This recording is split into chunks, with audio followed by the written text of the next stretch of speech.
You know, headed into Euro 2024, I had Spain as my 5th favorite to win the tournament. I know, 5th. That looks horrible right now.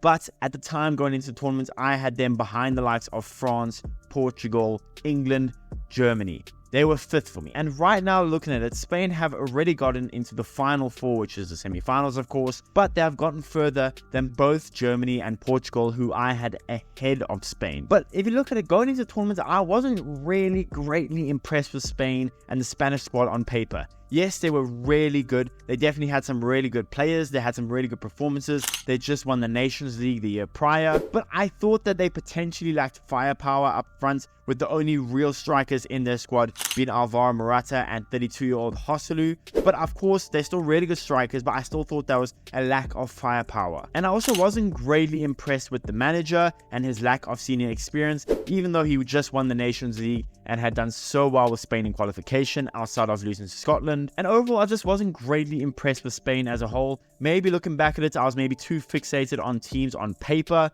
as opposed to how teams would actually play in real life. I mean, I was the one that said Belgium could be a dark horse. That's a horrible take looking back at it now. Although Belgium did get out the group and were unlucky to lose to France. But now back to Spain, you look at them and they are now in the semi-finals. They have won their last 5 games from 5 in the Euros, winning every single game, being the only team left in the Euros with a 100% record. Spain easily got out the group of death, consisting of Croatia, Italy and Albania. And also Spain beat the host nation Germany 2-1 in the most competitive and most electric game so far in the tournament, maybe outside of the Turkey game against Georgia. And I'm sure most other football fans thought the same going into the tournament. They thought Spain was a good team, but they didn't really quite rate Spain as of yet. A lot of their best players are still kind of young, still need experience, still need more growth. But just what makes Spain so good in this tournament? Have they now become most people's favorites? And what has made most football fans overlook Spain going into the tournament? Well, that's what we'll be talking about today. So what's going on, everyone? You are listening to Back of the Net here. I hope you're all doing well. Please be sure to like the video, subscribe if you haven't already, and let's get into it. Now, the first thing I think that made me doubt Spain was simply their squad on paper. Now, in the goalkeeper department, they are really stacked, with each of their 3 keepers being capable number 1s. In the defense, they had a lot of experience in Nacho, Jesus Navas, Laporte, Carvajal. In midfield, they had really good players like Rodri, Fabian Ruiz, Olmo, Pedri. And up top, they had the world-class talents in Lamine Yamal, Nico Williams, and Morata on his day is absolutely class. So what issue did I actually have with the squad on paper? Well, I didn't think top to bottom on paper that they were as stacked as the teams like Germany, England, France, or Portugal. And I mean, in defense, Cucurella had a kind of dodgy season with Chelsea. Laporte now plays in Saudi Arabia. Jesus Navas is 38 years old. Vivian is a good player for Bilbao, but he's not quite good enough to be a starter.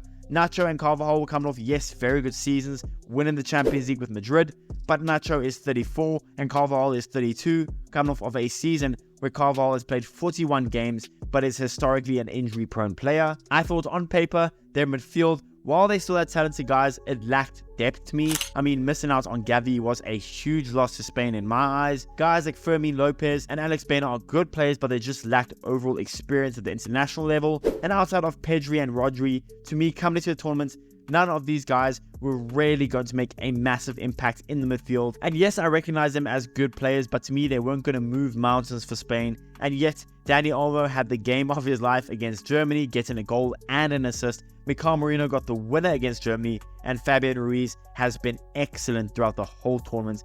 So that shows that I might just be an absolute casual of the game. But up top is where I worried the most about Spain. Again, they had some elite out-wide talent in 16-year-old Lamine Yamal and 21-year-old Nico Williams. He's going to turn 22 soon. And both of them have been absolutely sensational for their clubs and have been absolutely sensational in the tournament for Spain. And they've both been a huge reason why Spain are where they are right now. But I thought outside of those two, I looked at the attacking options that Spain had, and it just didn't really have that much going forward. Joselu, although coming off of a Champions League and La Liga winning season with Real Madrid, seen him score 18 goals for Madrid at the age of 34, I just didn't know how much of an impact he would really have for Spain.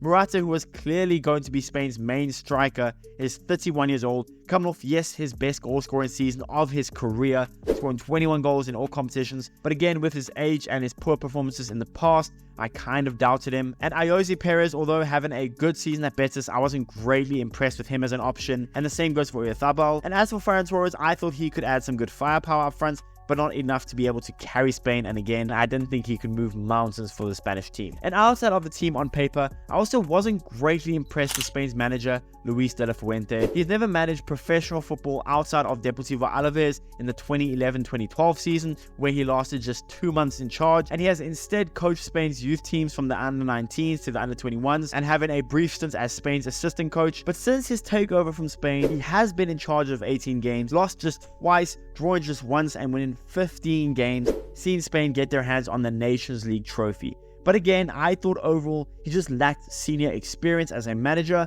and that could hurt in a tournament format as well as being drawn in the group of death. I think the odds were kind of stacked against Spain. But looking at it all now, I just look completely lost. Again, looking at all my doubt now, they just sound stupid, and I seem like a complete and utter casual of the game. But I also think that it's a testament to just how good Spain have been in this competition. Having won all 5 of the games they've played in the competition, easily winning the group of death, and being able to knock out the hosts is no small feat for Spain. Under De La Fuente, Spain are one of the only teams still using a back four when they build up on the ball, and are such a difficult team to play against. Between Spain's amazing passing, every player knowing their role inside out, having the elite out-wide talents of Lamine Yamal and Nico Williams, this Spain team has made all their doubters, me included, look just absolutely silly. And with all the teams left in the competition, I don't think anyone else deserves to win the Euros right now more than Spain. Spain are the only team with a 100% record. Spain have conceded just 2 goals all competition long. One was a penalty and one was a late